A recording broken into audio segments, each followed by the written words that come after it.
Why do you think that immunotherapy and targeted medicine is work well? Person can take only for a finite period of time. You can't take chemos for 5 years or 10 years.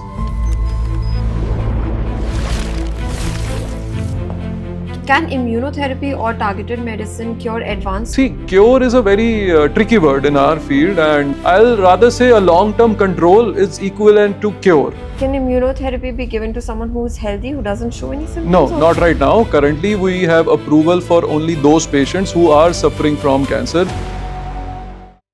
Hello, Namaste. My name is Garima Kaushal and today we're here to talk about cancer awareness and what is immunotherapy and targeted medicine. With us, we have Dr. Aditya Sarin, Vice Chairman, Department of Medical Oncology at Sri Ganga Ram Hospital, New Delhi, founder Oncura Haven Private Limited, President Can Hope Trust, Editor-in-Chief of South Asian Journal of Cancer.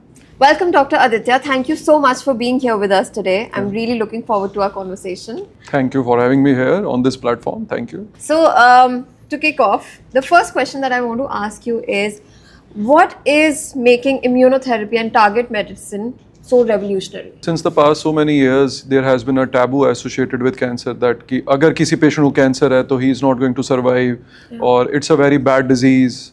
And with the treatment of cancer, the term everybody hears is chemotherapy. Thinking in terms of chemotherapy, you get all sorts of ideas. You know, that patient can be given shocks, patient can be given, some venom. So these are those myths that persisted for years. And we have come a long way from those myth era to a completely evidence-based era. So chemotherapy is nothing, just basically giving injections, and it affects both the bad cells and the good cells. तो अच्छे cells की death भी होती है और bad cells की भी होती है, जिसकी वजह से side effects आते हैं. And from there on, हमारे को ये लगा कि नहीं, the treatment is still insufficient. We need something more than the current treatment, which is chemotherapy. From there on, the landscape changed towards targeted therapy and immunotherapy. So targeted therapy currently comes in two forms, either in the tablet form or in the injectable form. So the role of a targeted therapy is pretty much very simple. It's like a sniper shot bullet. The drug knows where it is supposed to go and attack. It doesn't attack the good cells. So that's why it is known as targeted therapy, just like a sniper that he knows his target. And with that advent, I think it completely revolutionized some of our malignancies in terms of CML, which is a blood cancer. There is breast cancer where you have HER2 targeted therapies, and you have lung cancer where you have EGFR, ALK, ROS1. I mean, there is now at least 30, 40 targeted therapies available in terms of injection and in terms of tablets. And side by side, the science is evolving in terms of immunotherapy, that everybody, you, I, जो भी एक normal इंसान है, उसकी body में good cells and bad cells दोनों बनते हैं. But somehow, over a period of few days, हमारी body उसको recognize करने से मना कर देती है. So वो escape कर जाते हैं. हमारा immune system है और हमारे इन bad cells को नहीं पहचान रहा.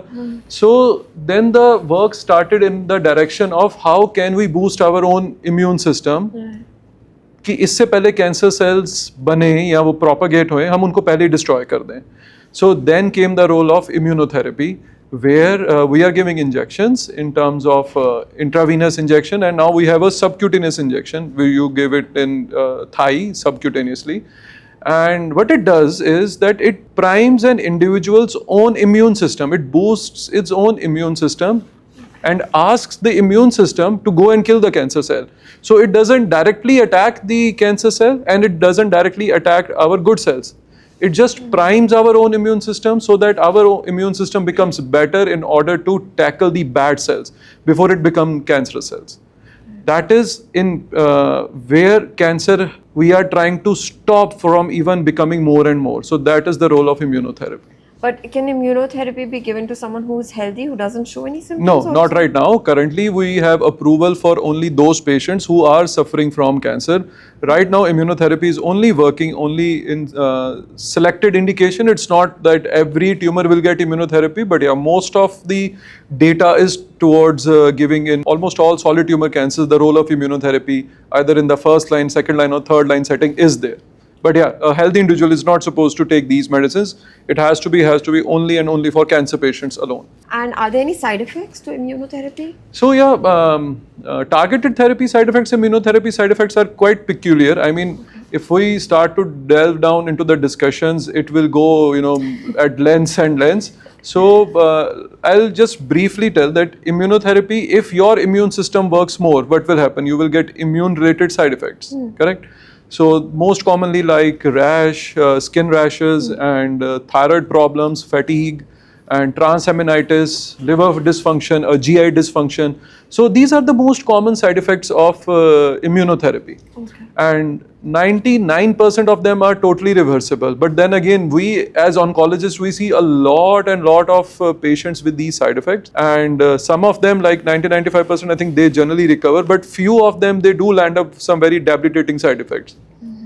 Overall, side effect wise, immunotherapy is one of the safest modality that we have. If we compare, chemo, targeted and immunos are one of the safest. Coming to target, I mean, target generally gives you a side effect like rash or sometimes a major elevation in liver enzymes. So this is one of the most common side effects. But then again, targeted therapy is like if I am having 100 mutations and 100 tablets, I cannot predict the side effect in a group. Right. If I am going to prescribe one tablet, like example, if I give a tablet for anti-EGFR mutation, then I will only discuss the side effect of anti-EGFR therapy.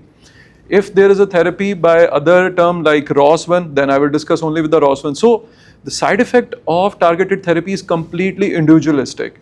It's like you asking me, Dr. Aditya, judge my Aadhaar card number in the last. Nobody can judge that. I might be right or I may be wrong. I can just only tell you it might be an odd number or an even number. That is the vague idea I can have. But then again, targeted therapy works in exactly similar fashion, that it is completely unique. It is being driven towards patient's own tumor. And that is why before starting any targeted therapy, we discuss the side effect of that therapy only. I cannot group all the side effects in one basket and tell on this platform. So one specific question I have about immunotherapy itself is that there's a common fear in people that when they take some medicines, their own immune system might not be able to produce those cells. Is that true for immunotherapy? So immunotherapy is something which is not available in tablet form as of now, but the interactions of immunotherapy is only with those drugs like any immunosuppressants that you are taking, like steroids or azathioprine or cyclosporine. Generally, we don't give immunotherapy where you have immunomodulator drugs. Okay. Wherever any patient is taking drugs where immune system is getting suppressed, those patients cannot take immunotherapy. It's a class 1 contraindication. It's an absolute contraindication. You cannot use. Otherwise, what will happen if a patient of transplant is there? Let's say patient has undergone a renal transplant or a liver transplant. So generally, these are those patients who are on long-term immunosuppressants, and then they land up with the cancer who will respond to immunotherapy. Right. But we can't give immunotherapy because if we give, it will improve their immune system and it will fight the organ which they have taken. Right. So that's why we don't use immunotherapy in any patient who is, a transplant recipient or who is on steroids, because you have to have a immune system primed up. That's the aim of our treatment. And whereas in these conditions, we are suppressing their immune system so that their body doesn't reject the organ. So these are the 2-3 contraindications, and that's why we avoid immunotherapy in such settings. Can immunotherapy or targeted medicine cure advanced cancer? Yeah, so see, cure is a very tricky word in our field, and I'll rather say a long-term control is equivalent to cure. Okay. If I am having a medicine and patient is taking for 6-7 years and his disease has not come back, अगर कोई भी ऐसी दवाई जिससे patient 6-7 साल जी जाए और उसकी बीमारी लौट के नहीं आ रही है, भगवान करे कि वो 10-15 साल और चले, so I will tag that patient as cured. I will still say, that I can't completely write it down as a cure word, क्योंकि cure means that जड़ से खत्म कर देना. Right. Taking and attacking towards the root. You cannot cure a stage 4 disease. You can only control a stage 4 disease. अगर stage 1, 2, 3 है, then obviously your terms like cure becomes more relevant. But the role of immunotherapy has just been started in early stages as well now. For the time being, majority, 80% of the role of these immuno and targeted is in the stage 4. And stage 4, we control, not cure. And which cancers benefit the most from targeted medicine or immunotherapy? I mean, whole lot of, solid tumors at least, and now the data is in the liquid, like blood cancers as well. Or if I have solid or liquid tumors? So that means blood cancers. Okay. So solid tumors like breast cancer, lung cancer, and head and neck cancer. You have so many targeted therapies and immunotherapy available to target them. You have GI cancer, colon cancer. I mean, you will be surprised that we have patients jahan pe 5, 7, 8 hospitals said, no, we can't do anything for you. Then we found out that, they have a clone in their tumor cell which was immunoresponsive. And once we started using that drug for them, patients are absolutely in CR, which is complete response.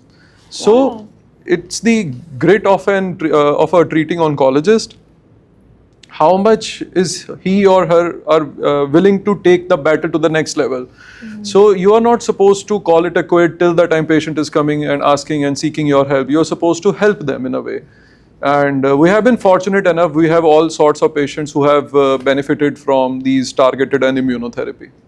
And why do you think that immunotherapy and targeted medicine is able to dramatically, work well in some patients? So, number one point is with the traditional treatment we had was chemotherapy. I'm not saying that chemotherapy has become outdated, but chemo a person can take only for a finite period of time. You can't take chemos for 5 years or 10 years. You have to switch that chemo agent, only then you will be able to continue. The good point about these drugs like targeted therapy and immunotherapy is that if these drugs start to work, right, for example, we have a drug in lung paradigm which acts on the ALK mutation. Okay. And this single drug, we have patients living for more than 8 years. Wow. 8 years. Where if we wouldn't have picked up those mutations, patient survival would have been somewhere around 6-7 months. So the benefit of doing a good quality NGS, which is next generation sequencing, which helps us as clinicians to know what kind of mutation the patient is having and what all best treatment options in terms of targeted and immuno we can do. And targeted therapy you can take for 8 years and patient is still okay. And they can live a good, healthy lifestyle. You won't be able to recognize them if you come across to a patient. It is that good. That is so amazing. Right. And you have some celebrities taking those medicines, and that's why I say that at least a good next generation sequencing test, it's like knowing the DNA of the tumor. If I know what I am supposed to treat, I'll find the very best treatment protocol for that mutation. Wow, that's so amazing. And that's so good to know that, science has advanced so much that we're able to tackle such big problems in a much more advanced way. Yeah, absolutely. I mean, we have told our patient, it's nothing less than a miracle that you are sitting in front of me and talking to me about your disease. If this would have been like 10, 15 years back, I wouldn't have been sitting in that particular position. So, yeah, I mean, we are heading in the right direction at least. Do you have a miracle story of yours that you would like to share with us? So, yeah, I work in an institute, we are bang in the center of Delhi, and we are definitely surrounded by a lot of good institutes. So the patient quality that we see, it's mostly where either anybody has refused them or they are completely out of the option. For me, it's a day in and day out. Our institute does miracle day in and day out. And 30-year-old young female who was having a stage 4 lung cancer, and she was being treated for the same, and she was given targeted therapies and chemotherapy, and her treatment started in the year of 2020, and now we are sitting in 2026. So she came to us in the month of Jan 2024, 2 years back, absolutely bedbound, moribund, and unable to walk. She was throwing seizures on the bed. And family was completely diabolical about the treatment, that, why are you even treating her? There is no point. So I asked them point blank, if you didn't want me to do anything, why did you bring her to me? So they said, no, we have heard your name, we have heard the institute name. Then I said, let me do my job, if you've heard so much about me, then let me show you. Let me do something. We started her treatment 2 years back. And we found this mutation that this clone was still persisting, and we started the tablet for that particular clone. And it's been 2.5 years more. within 3 months, she was able to get up from bed, and within another 6 months, she was able to mobilize from wheelchair to bed. Unfortunately, she couldn't move her legs because the tumor has already caused damage to the nerves. But she has been a very phenomenal patient. She's been doing, rigorous physiotherapies and all. From the tumor strand point of view, there is absolutely no single shred of evidence that she's having any tumor right now. Wow. So that one story, I mean, that was something for me to, because when we were starting her treatment, we were in pressure zones at that time. I was quite young at that time, and I was having pressures from some political pressures were there for that patient. And obviously, 34-year-old young female coming to you with the diagnosis of 4 years of CA lung. And somehow we were able to tide that phase off, and now she is good, and we are seeing miracles day in and day out. Wow, that's so amazing. So good to know that. Dr. Aditya, any last words that you would like to share with our audience? So I think wherever you are getting yourself treated, just ask your doctor that, are you doing the best for me? And I'm sure they must be doing the best for you. Try to find that you have any targeted therapy options or immunotherapy options available. If yes, explore them and discuss with your oncologist. And obviously trust your oncologist. They are there to help you. Thank you so much, Dr. Aditya. That was such a beautiful conversation, and I genuinely have goosebumps from the miracle story that you shared. And guys, miracles are happening every day, in and out. So please go get yourself screened. If you see any symptoms, don't take this lightly. Take care. Be safe. Thank you.